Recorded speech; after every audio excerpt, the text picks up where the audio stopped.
First, we're going to start with a half cup of warm water. Now we're adding in 1 tablespoon of active yeast, half cup of sugar, 1/4 cup of honey,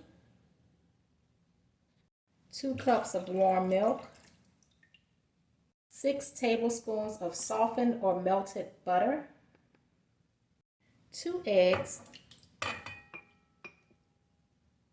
1 to 2 teaspoons of salt, and 8 cups of flour, all-purpose flour, but you're going to start with about 2 cups in the beginning. You're going to let this blend for a few minutes until it turns into like a pancake dough kind of mixture, and then add in slowly your other 6 cups of all-purpose flour. So it's at this point I have to hold this down. Even though I can lock it on this side, I'm going to lock it, and you can hear that it's jumping. That's because I don't have my hook attachment to put it in there, and I'm using my paddle to knead my dough. So we're going to knead it for a minute until it comes loose from the bowl, and then we're going to take it out and knead it some more by hand. Okay, so if you can see right now, it's pulling away from the mixing bowl. So now I'm going to get ready to take it out and put it on a board and knead it a little bit more. Right now, I've taken the dough out of the mixing pan and I put it on my board to work it. I put a little flour up here because this is going to be a rather sticky dough to work with. And all we're doing is kneading it just a little bit more. And then we're going to let it rest for about 5 minutes before we go to the next step. So, just kneading it. My form of kneading. And you don't want to add too much flour into this. Just want to make it sure that it's not sticky. You got flour on your hand so it won't stick to your hand. We're going to just take this, knead it, and we're trying to fold it over into a circle. Put some more flour on my hands so it won't stick. And basically you're trying to just get it all into like a little circle like that. And we're going to let it sit here for about 5 minutes. I'm going to cover it up with a towel. Okay, everybody, I let it rest, the dough rest for about 5 minutes, and look how much it's risen up. So what I'm going to do now is I put some oil inside, some extra virgin olive oil in the bottom of this bowl, the mixing bowl, and I'm just going to take the dough and I'm going to put it in here.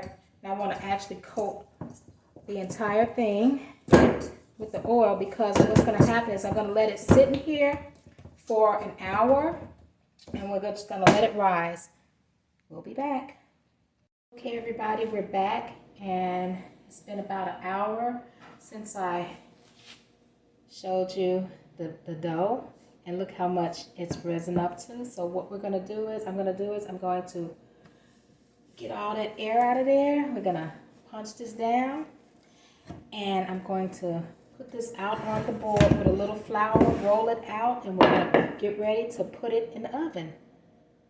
Right now, guys, my board is moving everywhere, but I'm trying to roll this dough out so I can go ahead and get ready to cut it to put it in the side of the pan. And once we get it inside of our pan, we're going to let it sit for about 30 minutes or so, and it's going to rise again before we put it in the oven at 350, and it'll be in there for about 10 to 15 minutes, and then these rolls will be done. We'll be back. Okay, guys, I've flattened it out, rolled it out as much as I can. So now I've got the task of trying to make these into even cuts, and here we go. So I'm just gonna take my time and cut these out and try to make them as close to the same size for all of them, because we got to let them rise again, and you don't want to have different size biscuits or rolls. I'm sorry, different size rolls. And we'll be back. Okay, guys, so I'm trying to cut them into even squares, but I can't seem to do it. I never have been able to do it. And what I'm doing is I'm folding them over, making like little pillows out of them, taking them and tucking under and making them into little pillows, and then I'm placing them on in my pan, and I'm leaving a little space because they are going to rise up. Show you again what I'm doing. I'm taking them and I'm folding them over this way, like this, to form a pillow, like so, and I'm putting them in the pan. Okay, so I have all of the rolls in the pan, and they're going to be different sizes. I can never get the sizes to be the same, and I'm going to pay the price because there are too many in here. You'll see when they rise up, but once they cook for about 10 to 15 minutes in the oven at 350, they're going to be delicious regardless. But we're going to let these sit and rest for about 30 minutes or so until they rise up, and we'll be back.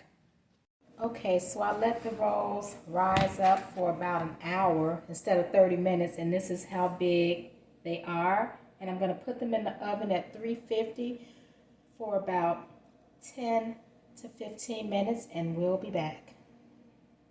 Okay, and we're back, and it's been 15 minutes, and look how beautiful these rolls have turned out. They almost look all the same size. They're going to taste the same, but they're not quite the same size. But let me tell you, I'm just putting some melted butter over them. These smell so delicious. And we'll be back. Okay guys, so I let these rolls cool down just a little bit, and I'm going to go ahead and open one up. I want you to see that up close. Look how beautiful and delicious that looks. I'm going to open it up. Ooh, it's still a little warm. I'm not going to use this bowl here. Sorry, technical difficulties. I'm going to use this plate right here. And I got a surprise.